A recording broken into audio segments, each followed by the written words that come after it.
Welcome, welcome, welcome to another edition of Michelle Speaks with a Z. If you hide it, you can't feel it.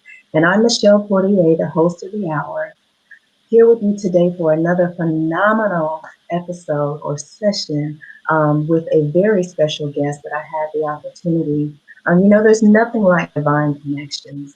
And so, Michelle Speaks platform is geared towards highlighting individuals that have turned their tragedies into triumphs. They've harnessed the pain and the lessons that they garnered from them, and they've now turned around and they're going back within their communities and they are helping others on their journey to healing from previous pains and turning their tragedies into triumph and breaking barriers now, which is what Jody's going to share with us today. And so I want to thank you so much. And without further ado, I'm going to introduce Jody Watkins, who is a phenomenal fellow veteran, but also a force in the community for bringing help, hope, and healing. So thank you so much, Jody, for tuning in and for joining us and sharing the platform with me. Thank you, thank you, thank you. Thank you for having me. Yes, yes. And so, Jody, I've had the opportunity to meet you last month, and I feel like I've known you much longer than that. We just instantly connected, you know. But for those of you of my listening audience that do not know who Jody Watkins is, can you tell us who Jody Watkins is personally, professionally, and spiritually? Well, yeah, I think we chatted a little bit about this, and honestly, I'm still allowing God to show me because he's revealing things, and this is something I didn't know until just a couple years ago, but his timing is always better than ours. And sometimes I'm like, God, will you just tell me who I am? But I think sometimes it's so much bigger than what we want it to be. So, a lot of when we go places, people just want us to be like, well, this is who I am, right? And sum it up in 30 seconds or less. And I'm learning that through God, we can't sum ourselves up in 30 seconds or less, okay? So Exactly. who is Jody? Personally, I inspire, encourage, and empower people as much as I can in any way that I've been given. That's what I love to do. I love to see other people release their own barriers, break their own barriers, or at least begin the journey to do so. Right. As we know, that journey is endless. There's no real destination. So as long as we continue breaking those barriers every single day, that's when we begin to kind of find out who we are. Right. So as I began my journey just a couple years ago, with all that beforehand, I was Jody. I was a wife, a mother, in the Air Force. Thank you for your Thank you too. But what I'm learning is there was a lot more to me that I wasn't revealing. Professionally, I've always kind of just been one to keep going. When one door shut, or I lost a job, or this happened or that happened, I just found something else. And I've always done that. And now I can say professionally, I am a certified personal trainer, although I'm really enjoying being more of kind of a life coach per se, for lack of better words, right? But I'm able to now coach in a way where God is the center. And I'm learning that that's actually pretty beautiful. And I used to think that I had to have some kind of official title to be significant because other people want you to have a title, right? But what I'm learning is the more that I'm myself, the more he's showing me where I need to be. Exactly. So I am a personal trainer. I am a certified health coach. I am all these other things. But in all actuality, I'm me. And he's placed a lot of things in me that I'm now able to use more and more. I do have breaking barriers now. This was something that was kind of put on my heart a couple years ago as I was going through my spiritual journey. So I'm kind of answering the last two together. I always say that even when I wasn't with God, he was with me. Looking back, I can definitely see that he was. So in 2019, when I came back to Jacksonville after being in the military and all those things, and then realizing that my military career was over because I really had planned on retiring. That's a whole nother story. But I really just hit a dark place where I didn't know who I was. I was all these things, right? Like I was doing all these things, but who was I internally? And I did not know. And I was allowing other people to kind of tell me who I was just from what they knew of me. Right. But I didn't know. So the end of that year, as I ended up getting rebaptized that May, which that was just a spiritual release. That day was literally the beginning of a new life for me. I will say beginning because anyone who's ever done it, just because you get baptized doesn't mean it's just your life is perfect now, right? Like there's a whole, you got to keep going, right? And so that's kind of what I was entering into. I took a leap of faith that year, and I ended up taking a mentorship program through an amazing platform called Kingdom Driven Entrepreneur. I had stumbled, well, I say stumbled, but I definitely believe that wasn't coincidence either. I came across this podcast and they had started it in 2015. This was 2019. So I just started listening to it. I ended up taking their mentorship program, and I was linked up with a woman who was very much further in her spiritual journey than I was. And she was able to kind of vision things and hear from the Holy Spirit when I wasn't, right? Because I was still like an infant in Christ at that time. And towards the end of that, after we had all of our, our mentorship calls and things like that, and we spoke again, and she said, Jody, the Holy Spirit really came on strong with me after or before our call today. She said, God is going to place something in your heart that is bigger than you ever imagined. She said, you're going to create something that is bigger than anything else you've ever done. And I'm on the other line, right? Like, I'm just like, this lady's crazy. Like, and about a week later, we were driving, right? Like a week later, we were driving. I was with my, right? Right. I'm like, so here I am, I'm driving, and I'm a very visual person. I've always been very visual. I've never really been like an auditory learner. I've always been very visual. I like to draw, I like to write, I like to do all these things, right? So here we are, we're driving down the road about a week after this call, and this vision came across, and it was like this corporation type thing, but it was like this umbrella, and there was all these little intricacies, and I couldn't see everything. But here I am driving, and I'm like, golly, I can't even draw this out right now, right? And so I think that night we got back to the house, and I really just started drawing it out. And I'd use boxes and lines, and and I was thinking BB. I always think of the butterfly, right? So I was thinking BB. And my daughter, I said, there's something about this BB. So I was talking to her about it. And she was only 9 at the time, but she was the only one there. So she got to listen to everything I was saying.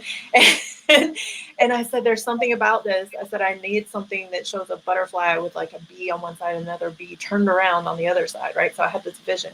She drew it. She felt my vision. She drew it. So that was the first kind of breaking barriers, right? So in my mind, it was just like BB, butterfly, butterfly, butterfly. Where is this going? And I just kept praying and praying and praying, like, God, what are you trying to show me? And around the January timeframe of 2020 is when breaking barriers came. I told my husband about it. And so he made another official logo based off her drawing. I've been listening a lot. I still listen to the Kingdom Driven Entrepreneur, and there's a book, and it's Doing Business God's Way and things like that. And it mentions that doing business God's way is not normal, right? Like you're not just going to see it all at one time. So here we are, we're in 2021, and things are still being revealed to me every single day. But what did I have during 2020? Well, I love to connect with people. I love to hear people's stories. So I started this podcast. I didn't know how to start a podcast. I didn't know what to do, but I always have figured it out as I go. And so why was this any different? So I just let God be the lead, and he helped me get it started. So I've been doing that. We're in kind of the third season because I figure little things out here and there, and then I take a step back, and then I kind of restart, and so it'll get where it needs to be. But in all, it's just allowing me to kind of connect with people like you, right? Like I got to hear your story, and that was amazing. Right. So that's kind of who I am personally, professionally, spiritually. I love to connect with good people. I love to hear their stories, and I'm actually realizing that God has placed a gift into me that I really hadn't even honed in on, where I now have people asking me to write their book for them. So we'll see how that goes. Awesome. And I love what you said. It's and I say this all the time. You cannot separate the personal from the professional to the spiritual to any of that, because it's all connected. And more often than not, we pursue the things that we pursue in life based on our pain, whatever our burdens are. And so it's so wonderful how you just yielded to, what God was showing you and revealing to you about who you are and what you were called here to do. Yeah. So the question I had, when you mentioned earlier, you said he gave you the vision for breaking barriers. Now, what exactly does that mean, and why breaking barriers? Like, you said something earlier. You said there was something about yourself that you were not revealing. What was the thing that you were not revealing, and what caused you to not want to be revealed? There was a lot. There's still some things that I'm learning how to reveal. My upbringing was I won't even say different, but it was what I thought was normal. But it was just there was drugs, alcohol, violence. My dad left when I was 3. My mom remarried when I was 6, and I actually said this when I was speaking right outside of here in Yulee, Florida, a couple months ago, and you couldn't have told me I'd be able to say this the way I did, but I did, and when I said it, I felt so much better, though, just kind of releasing it. But I said my dad left when I was 3. I never knew him. I said my mom met someone else when I was about 4-ish. She remarried when I was 6, and at 7, I realized how violent he was because he killed the child inside of her. And when I said that, and even now, I just got chills when I said it again.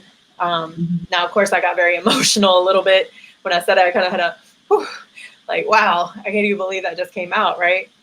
But every time I speak, I realized that there's these things that I had subconsciously kind of forgot about, right? I think we do that to ourselves, right? It's like we endure these things, right? And everybody's got their own story. It doesn't matter who you are. Everybody's got a story, right?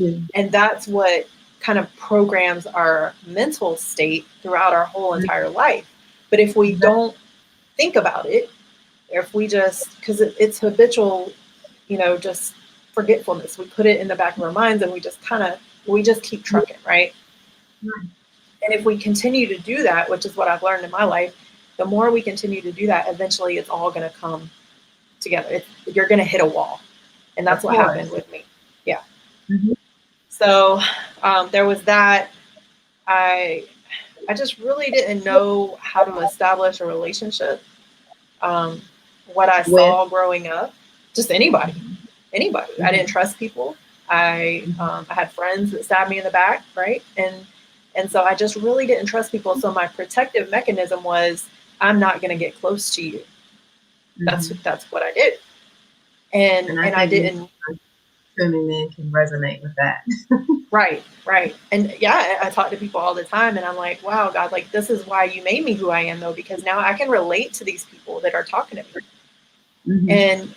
And it's just crazy. Like, you think back and wow, like all these little things are what amounted to this. So one of the other things that I hid, even going into the military, is I actually had an abortion right before I joined the military.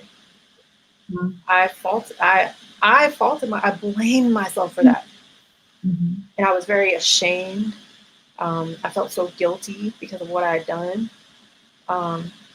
And but I went into the military. I had 3 waivers to get in. That's a whole another story in itself. Back then they were letting everybody in, right? Right. So the recruiter made it happen. But I didn't want to say anything about that. So when they asked me, they ask you when you go into the military or anything, right? Like they always ask you, have you ever been pregnant? I would always Right. mark no. I would always mark no. Mhm. Now that situation was kind of traumatic in itself because I went the one time and had to kind of encounter the people with their picket, their signs and I'm already feeling bad. I'm like this 20-year-old. I don't know what's happening. Like, I don't know what to do. I can't take care of a child. I just lost my job. I have no car. Like that. Those are all the thoughts that I had in my head. Right. Yeah, And you weren't that's what prepared. was leading. Yeah. Yeah. So all I knew is I was like, okay, what I'm supposed to go in the Air Force. I've already taken the ASVAB. I'm supposed to do this.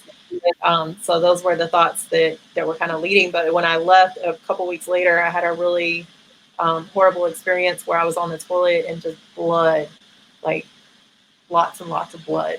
I lost a lot Mhm. of blood that day. So my mom, at the time I was staying with my mom. That, again, that's a whole nother story. But I was staying there because I didn't have anywhere else to go.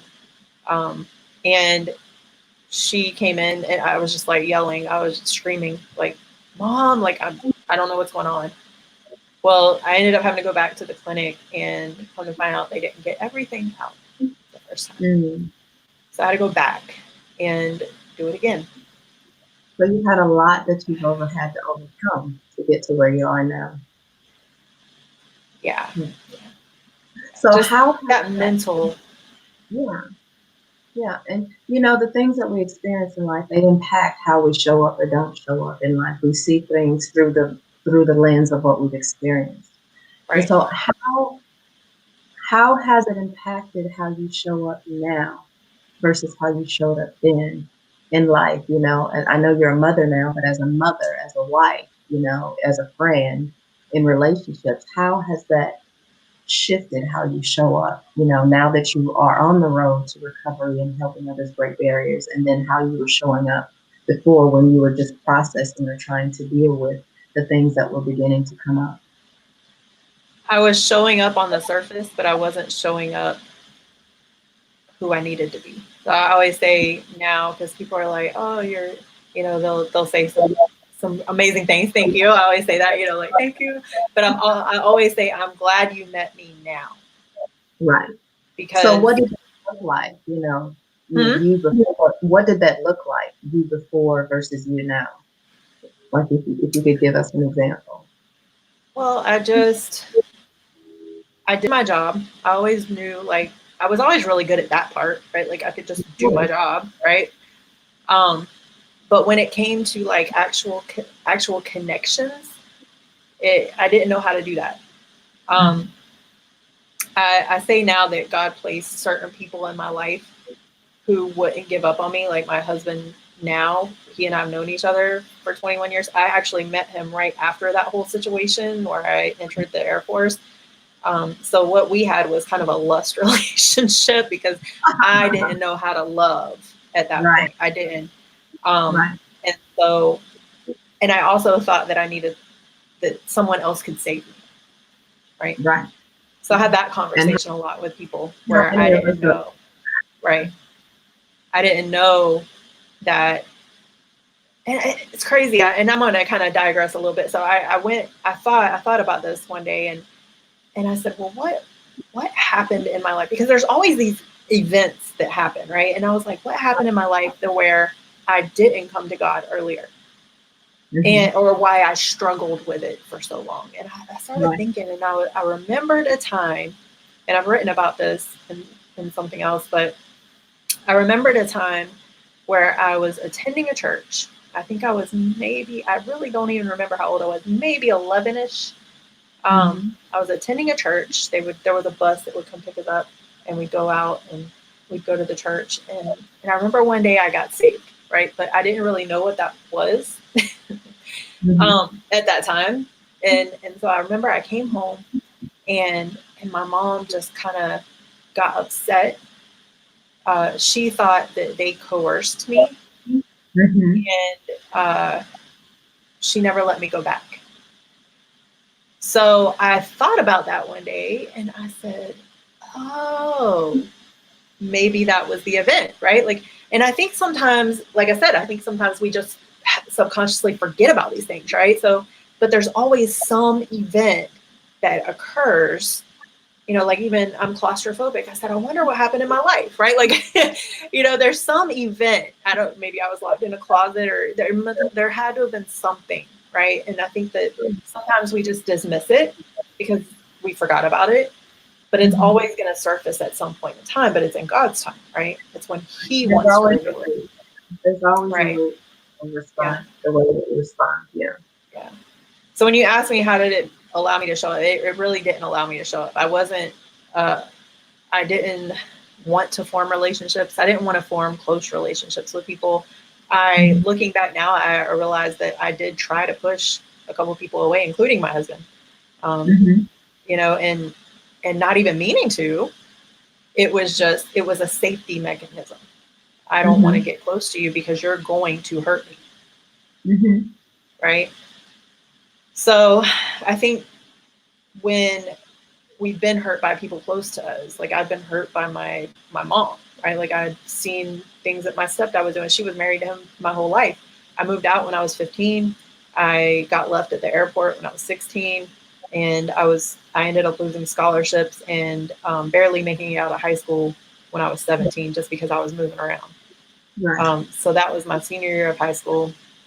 When I got out of there, there was a time where I had saved up some money to buy a car, a little beater, and ended up getting this car, and I was living in my car, right? Like this Mm-hmm. was after graduating high school.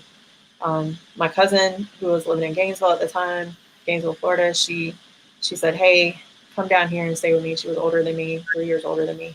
She said, "Just come down here and see how you like it, and you can stay if you want." Right. So I did. I did. Because I was staying somewhere at the time where I was kind of living out my car, but living at this place too, and there was a lot of drugs coming through, and I just really didn't need to be there. It was kind of toxic. Right. Um, so that's what I did. So I moved down there. But again, looking back, I'm like, I was just a lost soul. I Mm-hmm. really was. Um, I was very easily uh, persuaded, I think, Mm. for certain things. Like That's just one. I didn't know how to discern good people from bad people, right? Mm-hmm. Um, So you and even said you now, I still struggle with that. Yeah, you said you were easily persuaded.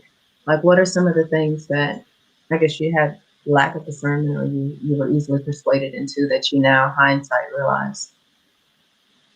Well, I mean, golly, we could be here all day trying to unpack some of these things. Um, but I don't know, like thinking that someone cared about me, but in all reality, they only cared about themselves, right? Right. Or thinking that um, if I go do this, it'll make my life better, but in Mhm. reality, it really didn't, right? Or I grew up learning how to steal. I ended up going to jail because we owed money on our rent, and I ended up thinking that it was a great idea to steal from my job. But what? Right? Like, and at that time, I had gotten persuaded to go into the army. Like, come into the Mhm. army, and we'll pay for your school and all these things. Which when I went to jail for the night, that didn't happen. Right? I was able to call back. I was like, I don't feel like this is the right move for me. My Right. grandfather had actually passed away the night that I went to jail as well. Mm. That's a story that actually I think I'm revealing to you for the first time on a live platform. Right. But I did. I've made a lot of mistakes. And that's Mhm. why I tell people now, like, I'm perfectly imperfect. Mhm. But what I will say now is I am finally facing those things, Mhm. and I'm also learning how to reach out for help. And I think Mhm. that's one of the things that most of us, at least most of the people I know, still struggle with, where we we're ashamed. We don't want to let people know where we Mhm. are Mhm. mentally. We I don't know, like for me, I tried to go to counseling, and And she couldn't relate to me. at all. Right. And so there was those little things that had happened. And so even when I was trying to better myself and learn how to face these things, the right people weren't in my life, but neither was God. Right. And so now I look back and I'm like, okay, so he just needed me to come to him first and know that I was going to come to him first. Right. So that's what I do now. And in that, he's leading me to some really amazing people like you, or showing me like, hey, it's okay to ask for help. You tell other people. But like, I got this message the other day. It was like, you tell other people to ask you for help, but you're not willing to ask for help. Right? Like, turn the mirror around. Turn the mirror around. And we have to be able to show it for others. So I have to be able to do the same thing. And this is what I tell people in all my coaching. Like, I do nutrition coaching, whatever you want to talk about, let's talk about it. Right. And one of the things that I always say is I have to listen to my own advice. I didn't always do that. I honestly never did that. Right. Like, I didn't really do that. Yeah. So what are some of the obstacles that you've run into, Jody, on a daily basis, in not just doing your work as a life coach, but even just minimizing the negative effects of the challenges that you've encountered previously? Because like we said, healing is a journey, not a destination. So what are some obstacles that you run into? And then how do you navigate that and still, use your gift to help others while you're trying to help you? That's a really good question. Mm-hmm. It's interesting because, and I published a book in 2020 officially. I wrote it in 2019 through my journey. And one of the things I talked about was time management, right? So I would always tell people, if it's important, you will wake up a little bit earlier, you'll do this, right?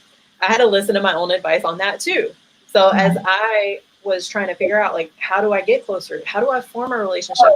I felt myself saying the same things people would say to me, like, I don't have time for that, right? Right? And I was just like, ooh, okay.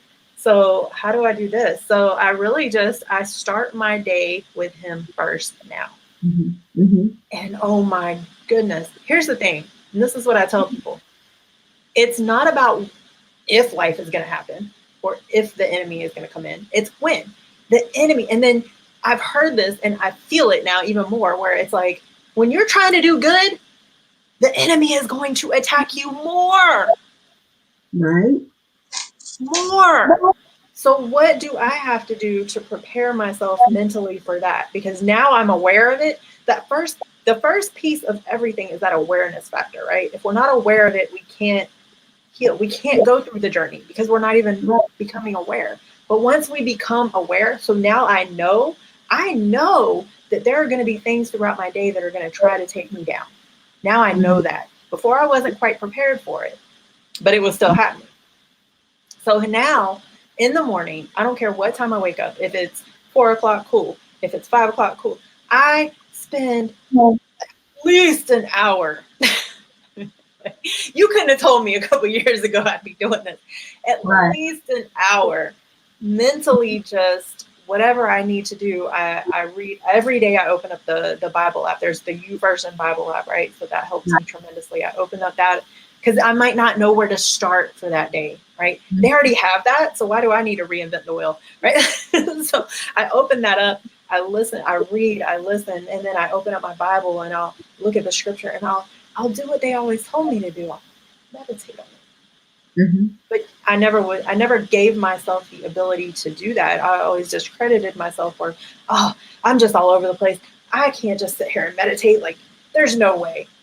Well, somebody that's listening in that may not know what that, like, people use that word a lot, meditate.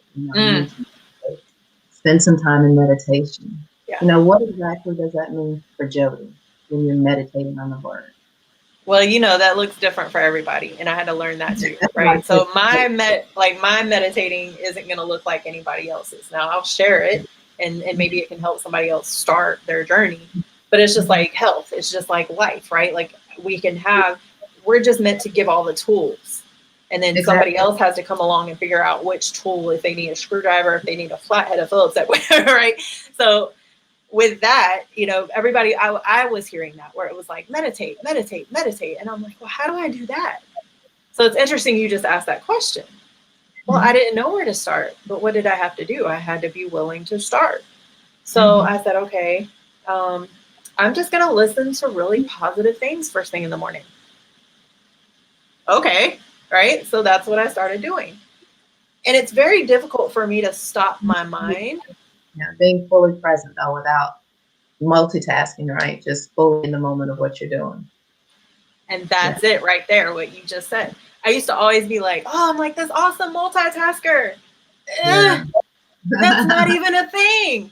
You know what the It's not. definition, I heard this a couple years ago. And when you say, whoo, I was like a slap in the face. Because I was saying that, I was like, multitasking mom. Like, yeah, I got this. I was all over the place, bro. But I heard this thing and it said, the definition of multitasking is not getting anything done. And I said, Perfect definition. what? Perfect That's definition. not a thing. Are you serious? Like, I get all kinds of stuff done. But here's the thing. I started a lot of things. But did I ever really accomplish everything that I, right? Like, so that's what meditation means for me. It gives me, I'll come in here, for a moment, I'll kind of just sit and I'll have my water. I always have water first thing in the morning. I always tell people to do that. I'll have my water. I'll sip my water and I'll just sit here. And I'll try just for a moment to kind of just stop my mind, because my mind is always thinking. Like, I'm always thinking. It's very difficult for me, and I know a lot of people like this, where it's difficult for us to just stop for a second. But here's the thing. I prayed and I would always ask God, like, give me some clarity, give me this, give me that. But I never slowed down enough to hear what he had to say back. I just kept trying to operate in my own strength, right? Like, even though I was saying that I was giving it to him, I wasn't acting like it, right? So like I tell my kid, like, actions speak louder than words, right? Like, that's the best, I think, phrase that we probably ever learned. How we show up is more important than what we say out of our mouths, right? Because Exactly. we can say things. I can say, I love you, right? But if I'm not showing up that I do, what is that? Does that mean that I really do? No. And I was doing that in my life, where I would say what people wanted to hear, but did I feel that in my heart? No.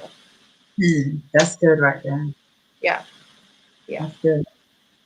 So people want to hear what they want to hear, right? And so I'm learning now that it's not about necessarily what they want to hear. It's what I feel in my heart. I have to feel good about what I'm doing, what I'm saying, how I'm showing up. So if that means I have to sit here and pray and be still and read and listen to things before I go out into the world, because that's what I do now. I sit in my office, and then when I feel like, okay, now I can go out into the world, then I go to the gym. Some days I don't get to the gym. And that's something else. People are like, what, you? And I'm like, yeah, but that was because back in the day I worshiped the gym. I didn't worship God. It's different now. It's different. Something I wanted to highlight that you said, in order for you to feel good about what you're doing and what you're accomplishing, you have to feel good about who you are. And part of feeling good about who you are is knowing whose you are and who you belong to. And so, I believe when you made that transition, that was the paradigm shift, for lack of a better word, for you. Yeah. I think I had been shifting, and because I always kind of joke around, life starts at 40, right? So I had been making little changes here and there on my own, right? Like things that I did become more, like I quit drinking because I realized that I can't handle myself when I drink. And in 2017, something happened where I was not in control of the situation. And the next day I woke up like, oh my God, right? Like, and so that was that tipping point for me, where it was like, okay, this isn't worth it. I know alcoholism runs in my family, and is this person I want to show up for my daughter. So when you said that, right, like your kid, and when I first had her, my mom passed away 2 months earlier. Okay. Mm. My mom had HIV, multiple sclerosis. Um, she had thyroid issues. She was categorized bipolar. There was so many things that were going on just in that year leading Right. up to her passing away. And so there was just a lot of things that subconsciously I was dealing with when I was pregnant with my daughter. I ended up having this conversation with a guy not too long ago, and he specializes in this area with like ADHD, autism, things like that. So he specializes in those things because categorizes himself as those things as well. And he said, "There, have you ever thought about the trauma that you were enduring while you were pregnant?" Hmm. And I said, "Well, no." And he said, "You just told me." I was active duty at the time too. He said, "You just told me you would work all day, you would drive down to Jacksonville, you would go see your mom," because I was 2 hours away at the time. You would go see your mom, you would take her to appointments, you would drive back, you would take a nap on the rest stop, you would go back to work, and then you were also in school. And I was like, "Well, yeah, so." Right. So what does that We mean? do it all because we can do it all, right? But we get in like, and I think you said it earlier, the fight or flight mode, right? It's just, we just operate. This is what I needed to do. I needed to help my mom, and I needed to, um, I don't know, like just kind of forget about some of the things that I endured in the past and just help her. And that's when I started learning about nutrition. Like I'm finally sharing that. I never even shared these things. I never shared. I was, people have this stigma on HIV. I didn't want that to be attached to my mom. So I didn't really share that, right? Like I didn't want other people's thoughts of these things to be the defining thing, right? Like I just, So it's so amazing how we, because of fear of what other people think, not even just for ourselves, but our loved ones, how we just minimize and put ourselves in a box, stifling who we were originally created to be.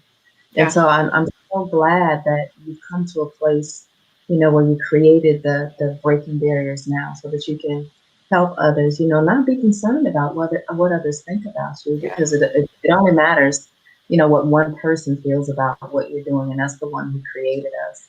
right. And so I want to ask you, what has been one of your most defining moments? Because, we have a lot of similar history, not exactly the same, but similar. Yeah. And so, what has been one of the defining moments for you in your life? Just one, a milestone from all of the things that you've encountered and all the things that have come out of that, all the great things that have come out of it. What was one of the most defining moments for you? Moving back to Jacksonville was the best thing I could have ever done in my life. And Mm-hmm. at that time, you couldn't have told me that because there was just a lot of things happening. Like my marriage was falling down the drain. But of course, here, I haven't worked on me yet. And my relationship with my kid, right? Like we were kind of at each other's throats every day. She was 9 at the time. And I just Mm-hmm. didn't want those things. And it came to a point, I remember, in the military, we have our stuff is shipped from one place to another. So like we were in this small apartment and we had our boxes, like literally the whole entire apartment. I didn't even realize how this was going to look up. But when those people came to deliver stuff, I couldn't breathe, girl. Like I was in my apartment, like I just So would that suffocate. stuff, I would just yeah. suffocate, right? And then, it was just But like one thing after the other. And hmm? isn't that a perfect picture though of how we live our lives though when we don't Yes. Yes. address things? But that's what happened. That's what happened. It was like all these things were happening. Now, of course, I cleared out the boxes because we do what we have to do, right? I was still a mom. I was still getting my kid to school. I was doing what I had to do. But there came a point where I would get her to school and I would go back to the apartment and I would just self-sabotage. Like I was just like, What did I that don't, what, I'm not worthy. I don't deserve anything. And I had a client one time, and I think this might have been a little bit of a turning point too, where she said, "Jody, I don't love myself." And after mm, I got off that call, because of course I helped her through that, right? When I got off that call, I thought about it and I was like, wow, I don't think I love myself either. And that was a huge turning point. And I literally, at that point, I had kind of been depressed for about a month. People were like, really? And I was like, well, yeah, you don't show that stuff on social media, right? Like everybody just thought I was great and I was going to the gym and we're good, right? Because that's what other people wanted to see. So that's And what you. I ended up, I was depressed for about a month. Finally, it got to the point where I was fearful of what I might be capable of doing. But I knew in my heart, I said, there's no way I could do anything to hurt my kid, right? Mhm. And I had a friend that had committed suicide not too long before that, and he had left kids behind. And I was just Mhm. like, there's no way, right? So that day, there was a day that I finally came to the point where I felt so just, I can't even explain the feeling, but I ended up dropping to my knees and I was just like, Lord, if you're there, please, I got nothing left. Mhm. I got nothing left. And I kind of joke around now because I'm a stubborn person. So it's like, it's like the Lord had to kind of pull everything away and like, until I finally would Okay. be willing to wake up. Mhm. And that was really, I think, the turning point, because that's when I had already started writing the book. The book turned into more of a spiritual shifting book, like where I had scriptures in it. Like you couldn't have told me I would have wrote a book like that. and Right. and I really just, that's when I started praying, and I came across that podcast, right? And now I'm like, oh, so I can do business with God. Oh, okay, I need to learn more. And I was just like getting it all in, and the people that I was surrounding myself with, they were supportive as well. and Mhm. and I just think that was probably the best thing that could have happened, is just being willing to finally let go, or at least start the process. That was definitely the defining moment of my life, and I can't tell you the day, but I know it was about April-ish of 2019. Okay. And so, what insight can you share on how you show up based on your past life experiences? I always wondered why people were just open to talk to me. You- Even when I said I wasn't really a good person, I think deep down I always was, right? I always had it in me where I wanted to help people. I just didn't know what Mhm. it was going to look like. I didn't know how I was going to do it, but I was still doing it. Even when I was in the military, like I'd have people come to me and they would talk to me and they would tell me their problems, and I Mhm. wouldn't have the answer all the time, but they just needed to be listened to. And I Right. look back now and I'm like, wow, I could have been doing this for a really long time, But I think now it's allowing me to show up even better for people. And again, it's God's time, right? Like maybe I could have been doing that back then, but was I in the right place to do that back then? Probably not, right? Right. Now I feel like I'm a lot farther along. And again, it's still a daily journey, right? Like, and mentors need mentors and coaches need coaches. And if you ever have a coach that feels like they know everything or they don't need anybody else, you should probably run very far away from them. Because at the end of the day, they're lying. Okay. And so that's what I'm having to learn too, where it's like I can come out and say, hey, guess what, guys?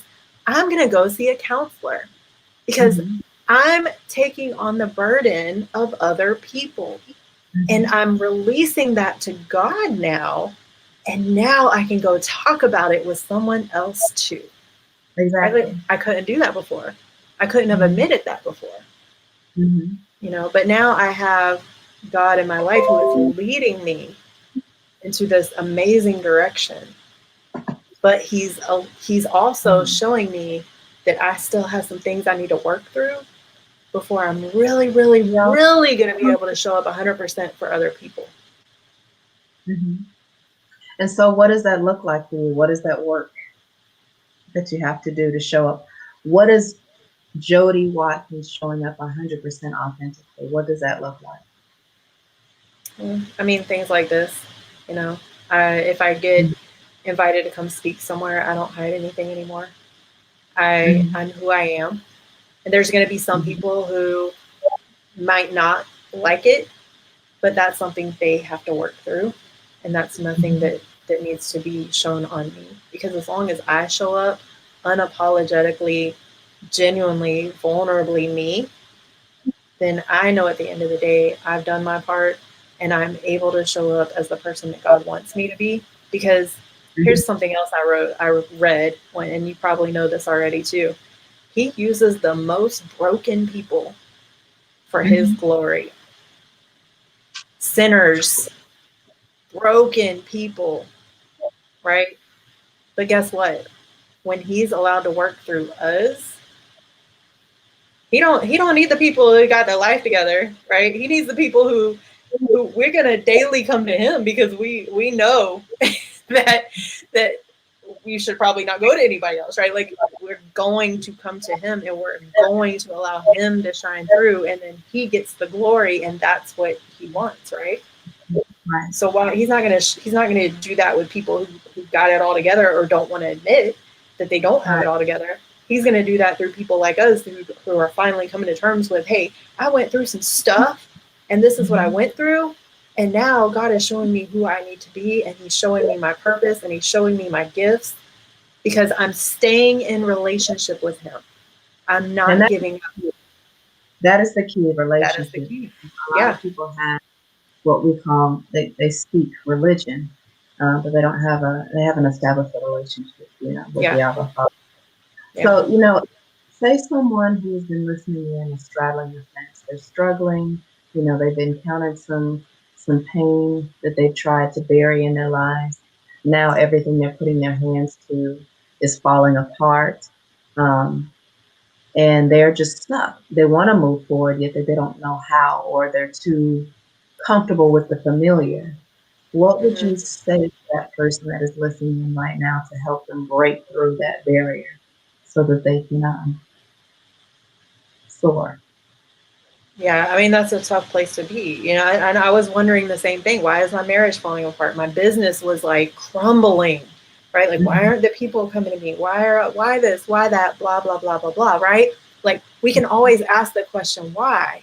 But Mhm. what I didn't realize, and what maybe other listeners don't realize, is what we need is already in ourselves, right? Like all we have to really do is be willing to say, you know what is it about me that is holding me back?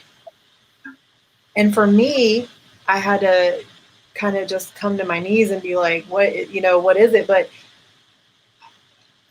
just be willing to reach out to someone, Mhm. because when you do that, you allow yourself to take the first step in being vulnerable.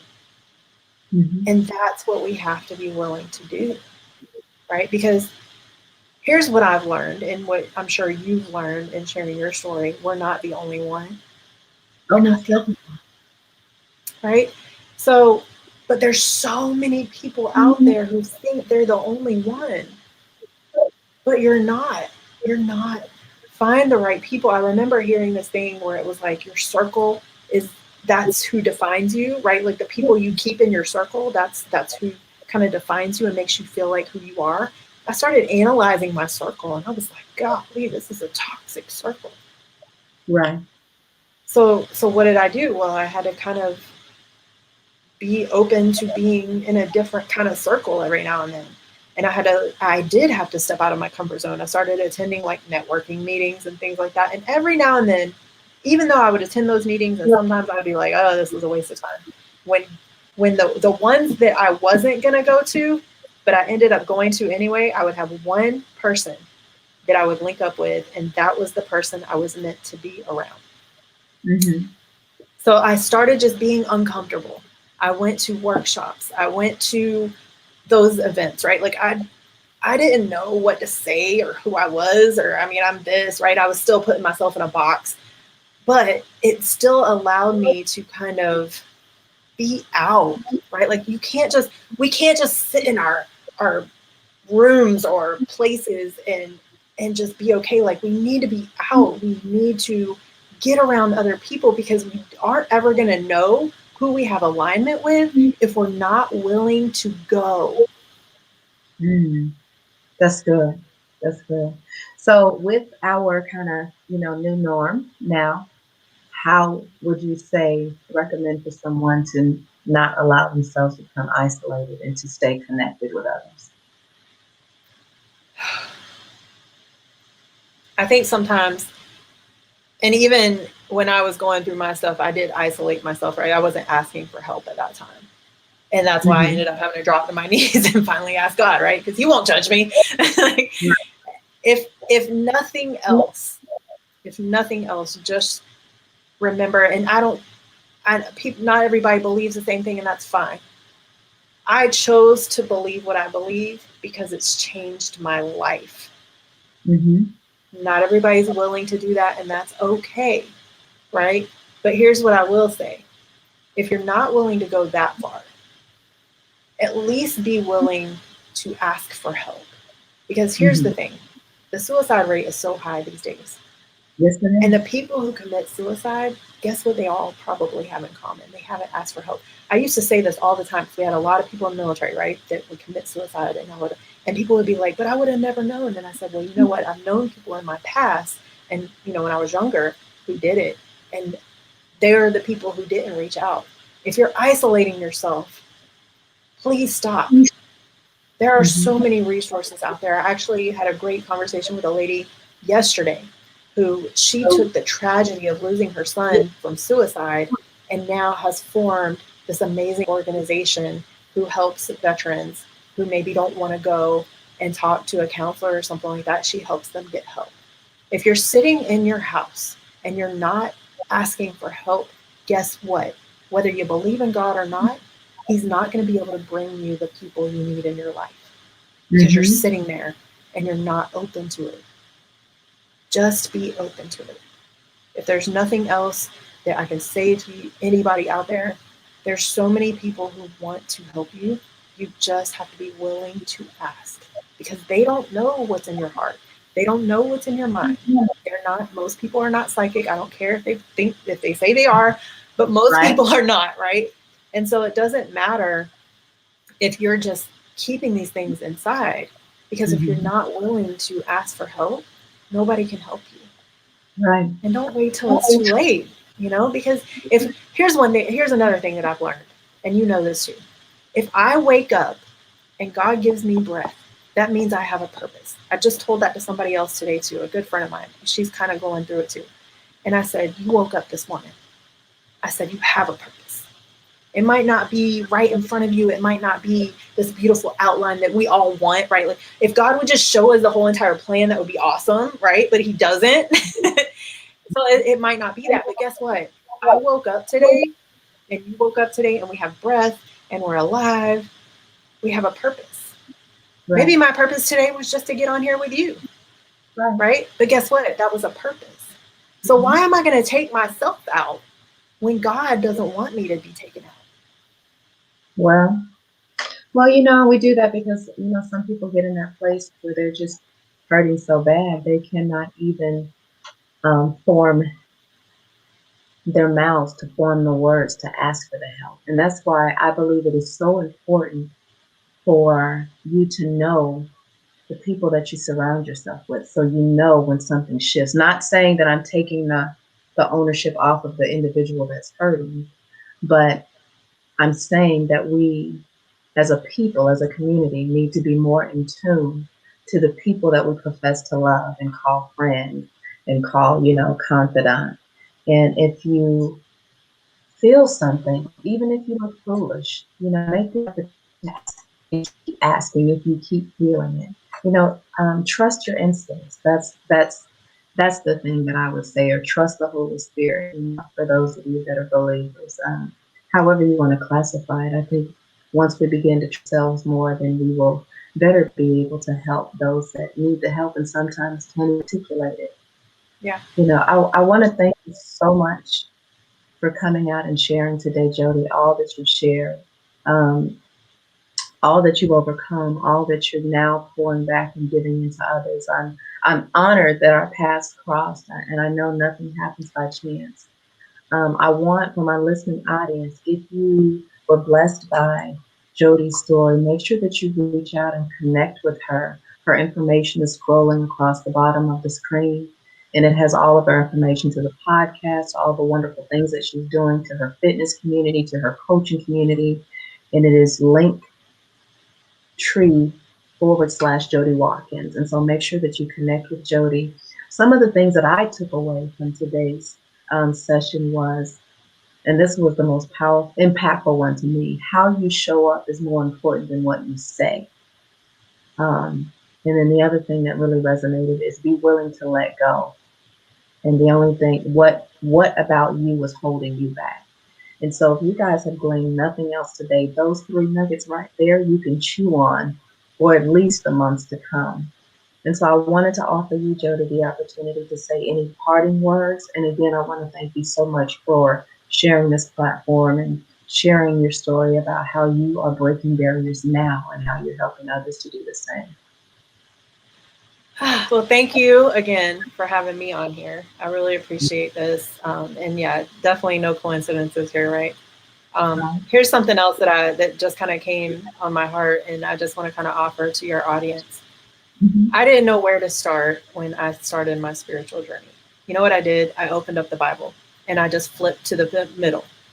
And I came across a verse and it said, if I had faith the size of a mustard seed. And I started thinking, I was like, what the heck is a mustard seed, right? Like, how small is that? And I Googled it because now we have Google, right? Like, it's awesome. I Googled and I said, what is a mustard? Do you know how small that is? Do you know how small a mustard seed is? And I said, oh, so I only have to start there? That's where I started. Mm-hmm. Now, of course, now my faith is a lot bigger, right? But when the enemy tries to take me out, as long as I have that little tiny bit of faith left, he can't. Mm-hmm. He can't. So if you don't know where to start, just start. Or reach out to someone. Reach out to someone who's already been through it. Right? Reach out to a good person. And yeah, asking for help is hard. It's a very difficult thing. But if you're willing to ask for help to the right person, something amazing might just happen. And Thank you letting so go. much. Yeah. Thank you so much, Jody. So there you have it. If you don't know where to start with faith. Faith. A mustard seed. Look it up, you guys. It's really, really small. So thank you guys for tuning in to another session of Michelle Speaks with a Z. If you hide it, you can't heal it. With our very special guest of the hour, Jody Watkins, founder of Breaking Barriers Now, and also a fitness trainer and a life coach for To Be Epic Fitness. So make sure you follow the link below, connect with her, reach out to her, and utilize the tools and the resources that you've received here today. And so I look forward to you all tuning in for our next session of Michelle Speaks with a Z. If you hide it, you can't feel it. Until then, take care, be well, and God bless.